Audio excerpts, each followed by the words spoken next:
Monsieur Rudissal.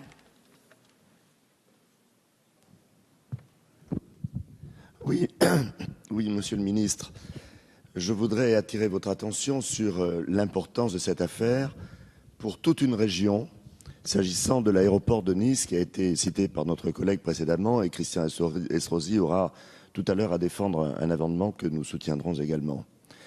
C'est un aéroport qui a permis à toute une région de se développer. La Côte d'Azur était au bout de la France, éloignée de tous les centres de décision, et grâce à l'aéroport de Nice, cette région est devenue au centre de l'Europe et a pu ainsi se développer. Ceci a été possible grâce au pouvoir public, au gouvernement, aux collectivités territoriales et évidemment à la Chambre de commerce et aux entreprises locales.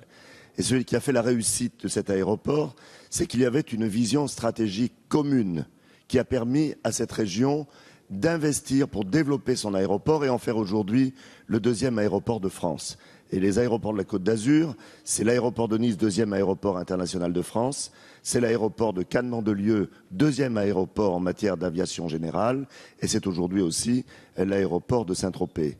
Cet aéroport gagne de l'argent, cet aéroport fait vivre une région, et donc cet aéroport est indispensable au développement économique de la Côte d'Azur. Alors nous avons suivi ce qui s'est passé à Toulouse, Monsieur le Ministre. L'aéroport de Toulouse a été privatisé de façon minoritaire. Et l'affaire a été emportée par un groupe chinois. Je n'ai rien contre les Chinois. Mais ceci étant, ce qu'on peut considérer aujourd'hui, c'est que si un groupe, quel qu'il soit, un groupe étranger par exemple, et qui sera un actionnaire majoritaire à l'aéroport de Nice, aura pour vocation principale de faire en sorte de pouvoir remplir les poches de son actionnaire, de ses actionnaires, mais non pas de répondre aux attentes stratégiques et économiques de toute une région. C'est la raison pour laquelle, aujourd'hui, les Niçoises et les Niçois, et d'une façon plus générale, toute notre région se sent spoliée dans un bien qu'ils ont construit pendant des années et des années pour en faire le moteur économique de notre région.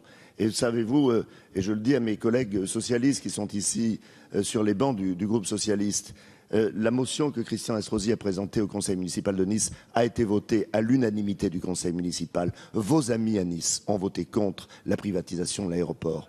Alors vous savez, lorsque, il y a quelques années, le gouvernement avait envisagé et a réalisé la privatisation des autoroutes, il y en a un certain nombre qui l'ont regretté. J'en faisais partie. J'ai voté contre à l'époque.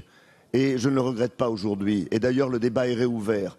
Et tout le monde se dit, et pourquoi aujourd'hui on se retrouve démunis, dépossédés de nos autoroutes? Eh bien là, nous sommes dans un cas semblable et encore pire.